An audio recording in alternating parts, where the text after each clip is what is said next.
The highly anticipated new farming sim Fae Farm is set to release in 1 week, and I have everything you need to know before buying, so let's get into it.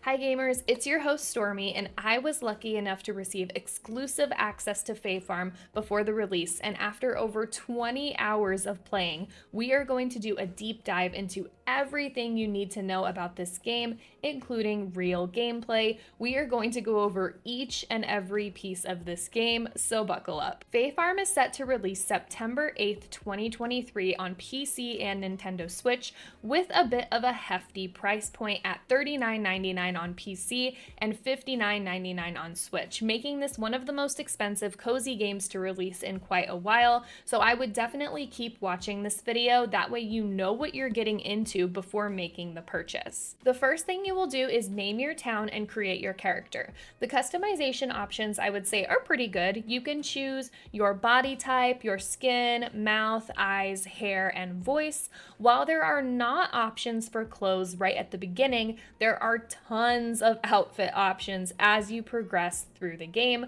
To be perfectly honest, right off the bat, I wasn't sure if I was going to like this game because to me it just looked like Lego people in an Animal Crossing world, but it does grow on you. Something to keep in mind is that with this game as it stands now, you cannot name your character without making a Phoenix Labs account. It's going to take your name from Steam or your Nintendo account, and that's what the NPCs will call you for the entire game. This is not a huge deal, it's just something you should know in case you have a really silly account name or something like that. It will be referred to often. The story sets with your character receiving a message in a bottle that there's a town in need of some help, so you set off on your boat to go help this town. This brings you to Azoria, a town that is kind of a mess. It's surrounded by whirlpools, earthquakes, and other crazy things that the NPCs seem to think is no big deal whatsoever, and that did make me laugh.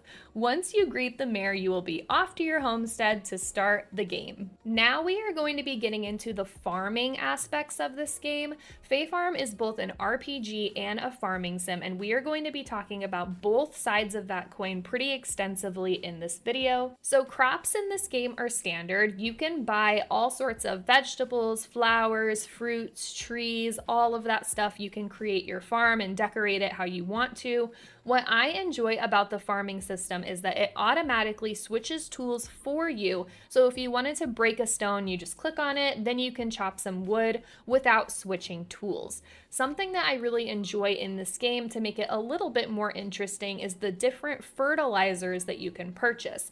These are magical fertilizers that can do things like make your crops grow faster, create special crops that are not available during a specific season, which sell for way more money, and I think that it gives it a little something extra.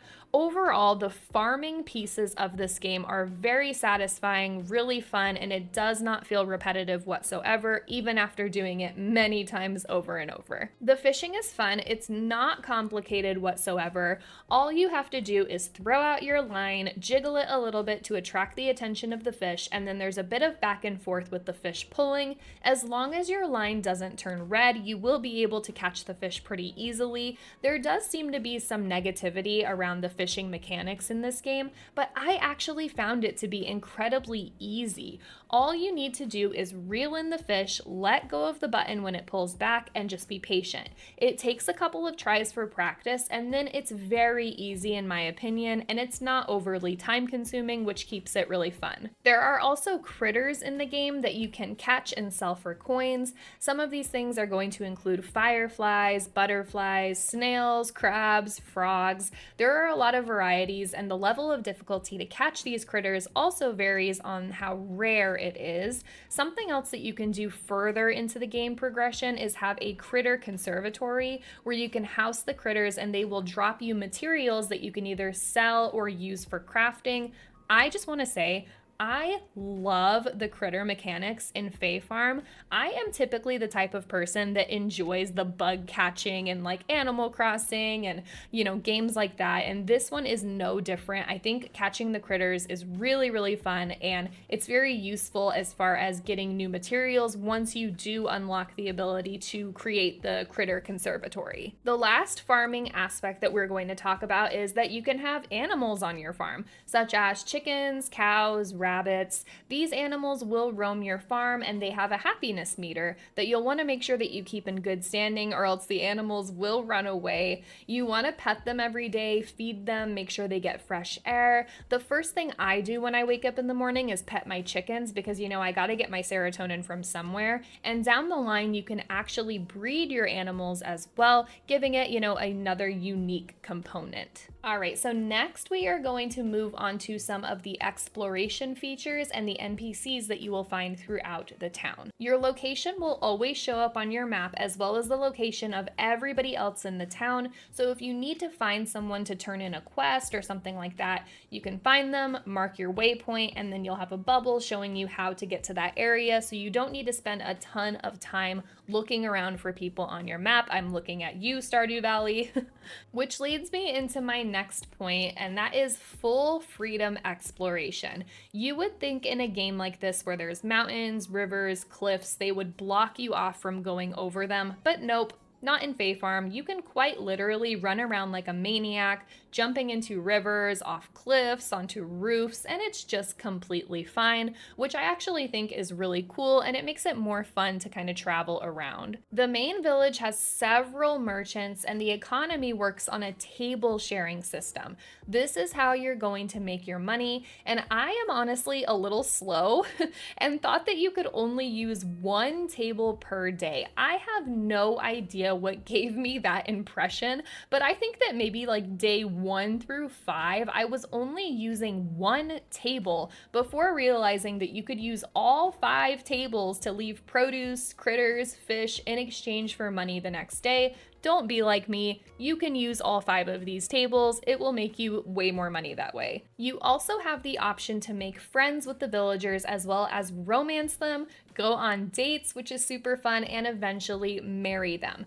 I would like to go on the record and state that Jack is mine and no one else may have him, because look at him. He's adorable. He talks to trees. He hangs out in the creepy woods. How could you not love him? He is my true love, and I am calling dibs. But honestly, the dating system is really fun. You go on several dates before getting married, and then getting married, that's a whole other process. I haven't got there quite yet because it's really, really expensive, but I am excited to see what that ceremony looks like. Oh, and one more thing to touch on as far as environment goes is that there are certain status effects that will happen in certain areas where, for example, you'll turn into an ice block if you're not equipped for that area. There's also always a possibility to be sucked into a whirlpool because, Fae Farm things. Now we are going to get into the RPG side of Fae Farm. You're going to have main story quests and side quests. The main quests will progress you through the story, whereas the side quests will be things that you can do to unlock new features, build friendships, upgrade your equipment, upgrade your farm.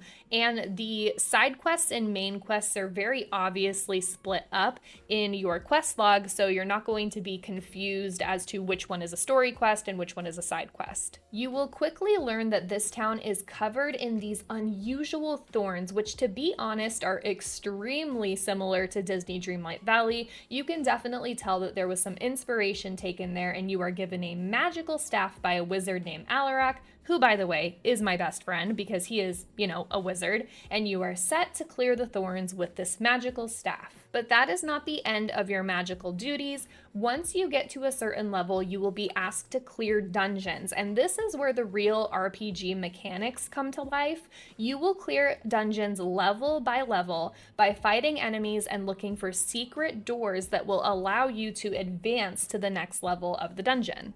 Please do not make the same mistakes as me. Each dungeon level has a seal, and you will need to activate that seal in order to save your progress in the dungeon. If you do not activate the seal and you leave the dungeon, it will take you back to level 1 and you will have to do the entire thing over again. My mistake was thinking that all the seals were the same material, so I went in with multiple copper seals expecting to seal off level 8, and when I got there, I was surprised to see that the seal that far down was a completely different one and I had to start over twice. Read things, people. Do not be like me. The combat is fun, it's simple, it's easy. As you progress, the enemies do get a little bit harder, and you will receive potions to help you out with this, such as healing potions, invisibility potions, speed potions. And even for people, I think, that are not interested in doing heavy combat or don't really like doing a lot of combat in games, I think this will still be satisfying because it's easy, it's nothing that's too stressful or anything like that, but it is still really fun and satisfying to do if you're a person that actually likes doing the combat side of things. Those are going to be all of the standard mechanics of this game. Of course, there is an entire story to learn along the way, but I don't want to give away a lot of that story in this video for spoilers. I hope this video has helped you as far as making your decision on if you want to bite the bullet on the price tag for Fae Farm. To be honest, I didn't think I was going to enjoy this game as much as I have.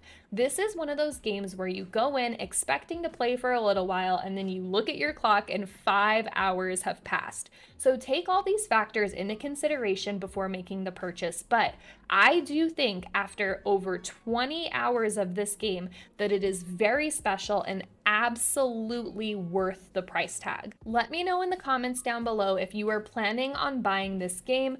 Don't forget to like and subscribe for more gaming news, updates, and reviews, and let me know in the comments below which game you'd like to see me cover next.